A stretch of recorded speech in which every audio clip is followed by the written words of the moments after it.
Why should people be excited? Why not? Because we're excited about it. It's been a lot of fun to work on, and we have 4 main characters, 4 different kinds of gameplay, so you can choose whichever you like best. You can indulge the narrative of the character you like best. There's a lot of choices you can make here that are really custom tailored to different types of players. I'm curious about the combat style. Does it differ between the characters? Absolutely. Okay. Different combat styles for each of them, very different. That's why these characters were chosen, because they're different to start with. But also unique animation sets per character. Unique skills and abilities per character. Everything is customized. Wow. With your stunt background, does that come into how you do the performance? Like you're recording all the grunts and the punches, and like how do you bring that into it? That's such a good question. I did a lot of the performance capture as well, and with my stunt background, I picked up some tonfas and started to actually learn that. There is someone who's doing like the full-on stunt, really cool stuff, but it absolutely affects the way she moves. She's an athlete, and that's going to be different movement in her performance capture. But then also when I'm doing the voiceover and we're doing all the grunts, like you said, I've been hit a bunch, so I know what that feels like and how to make that a realistic thing. And I've punched a bunch of people, so I also know how to make that sound real. Did I mention amazing? We're talking about it. So speaking of which, we've seen a lot of versions of Batgirl over the years. How would you describe your Batgirl? Our Batgirl, I like to think of it as, Voltron. There's a bunch of different things that go into creating each of these characters. But our Batgirl is always the adult in the room when she's doing Gotham Knights. She's got the sense of humor, she's got the intelligence, she's got the strategy. There's a lot of very familiar things about her, but just the earnestness and the sincerity is what I try to bring to her. What kind of relationship does she have with the other members of the Bat family? At first, really rocky, and that's part of the beauty of it. Is that this is not an origin story. All these characters know each other. All these characters have their very own, very different history with each other, and so that is part of the growth of each of the characters, is learning how to come together to fill this void after the death of Batman and work with each other when they realize it. So who's your favorite character next to Batgirl? I have a lot of fun with Nightwing. The way that our characters are written together, the history of Batgirl and Nightwing. Yeah. There's a lot of fun stuff going in there. And then Christopher, who plays Nightwing, is also hilarious and did a ton of squats to prepare for the role. So you know his head is in the right space. So a quick question on the voiceover, because I know like similar in the Spider-Man game where they recorded multiple things where he's running, so he's out of breath. Did you guys do any of that work? Where, Absolutely. Okay. Yeah. So it's like you have pretty much the same dialogue, but just like, okay, I'm out of breath, or the dialogue continues to just finish. Are you talking about like a dynamic voiceover? No, we didn't. Things were in circumstance enough, so when we're doing barks, we've always got different types of barks to accommodate for that. Okay. But in terms of the lines themselves, we were in context enough most of the time that we just had one take to do. Okay. This is why she's here. To keep me in check. I can answer things now and then. I love that they're asking me all the questions. It's great. These are good questions. Yeah. Obviously, the game is going to be hugely, interesting to Arkham fans, Arkham game fans. Can you talk a little bit, like, I don't know if you can share at all and say, like, how much more there might be to explore, in this game, or, how it might differ? The Arkham games are amazing, but we're doing something different. Like, I don't feel a need to compare. Okay. We're each doing our own thing the best as we can in the directions we choose to go into. That said, we have a fully explorable Gotham City. It's a city riddled with crime that you get to engage with, as well as a storyline about, focusing on the Court of Owls that you also get to explore when you want. You can choose what you want to do. If you want to do the main story, if you want to do the side content. It's not side content. If you want to do the crime in the city, etc., you've got a lot of choices and a lot of things to experience. No spoilers, but can you give us a teaser on perhaps the most emotionally difficult scene for you to shoot or to record? I love that one. What am I? Can't talk about characters. I can't talk about the characters. We can tell you there are character arcs. We can tell you that there are, in fact, very emotional scenes. Yes, we can tell you there are emotional scenes. We can tell you there are some we shared with the team, and people are like the crying emoji and everything. That are gorgeously written, and clearly coming from a place of research and love of the character and love of the world.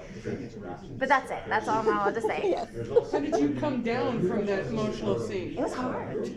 it was definitely a challenge, but it was interesting because of the way that it was written, it made it so easy to get into it, and then I just needed some time afterwards to process it. But it's a beautiful, it's a particularly beautiful scene. I think it's the one I'm thinking of.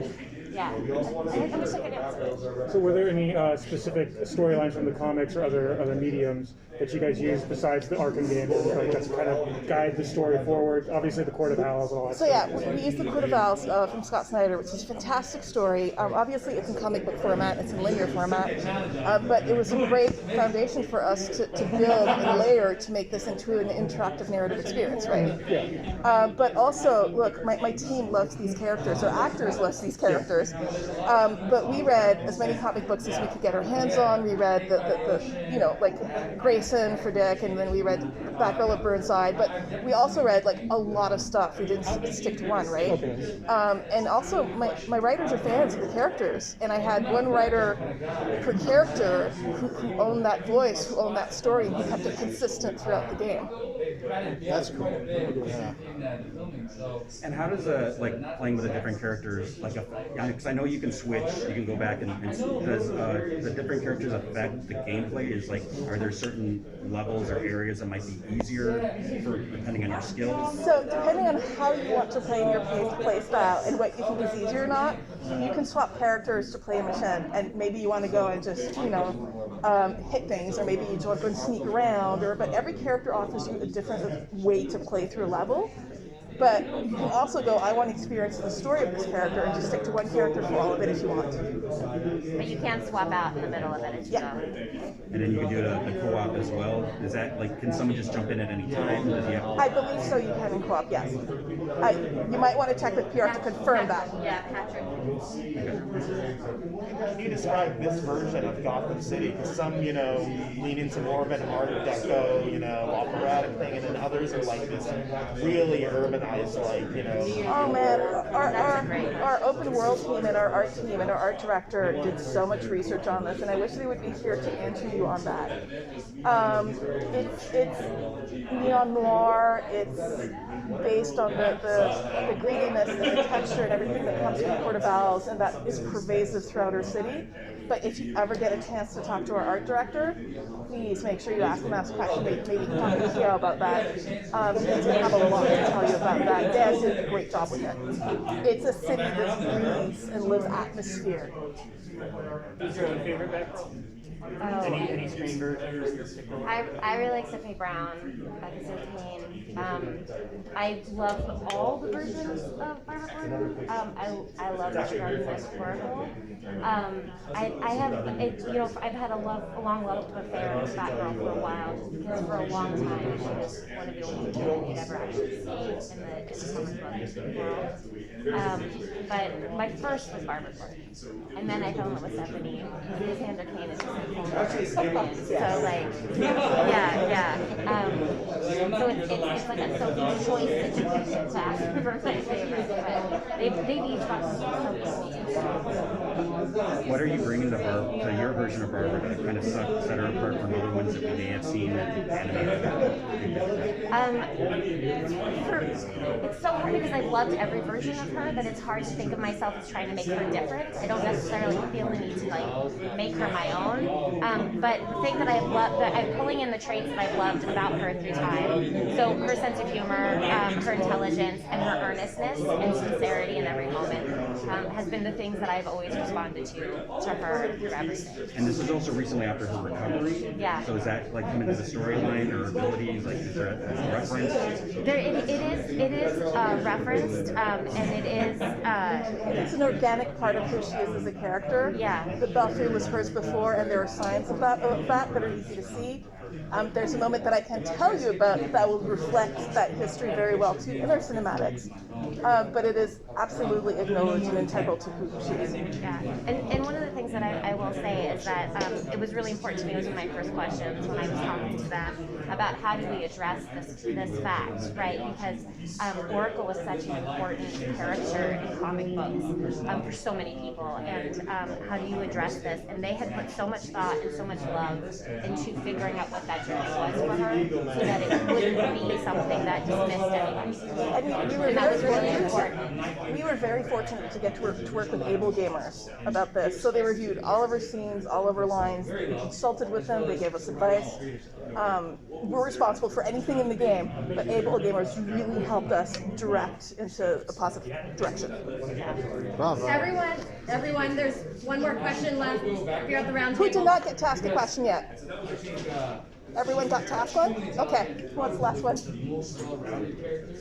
Well, I have one. I don't know if you can address it, but with co-op, do we know if cross-play is going to be in play yet, or is it local co-op? I do not have that answer. I'm sorry, I don't know. Okay, thank You'll you. follow up? Thank you. One more? One more? So, from conceptualization to launch, what are you both proudest about bringing to life with this game? Honestly, the characters and how they interact with each other. Not as superheroes necessarily, but the spaces in the Belfry during the day when there are people who are like learning to adjust to the situations and how they react to how the story progresses and gel together as a team. We worked really closely with cinematics and animation for that, and the growth and the changes of those relationships. And like that was my first goal, was to really show that, and we kept to that. We were faithful to it, and I'm really proud about that. Thank you, everyone. These were really good questions. Thank you.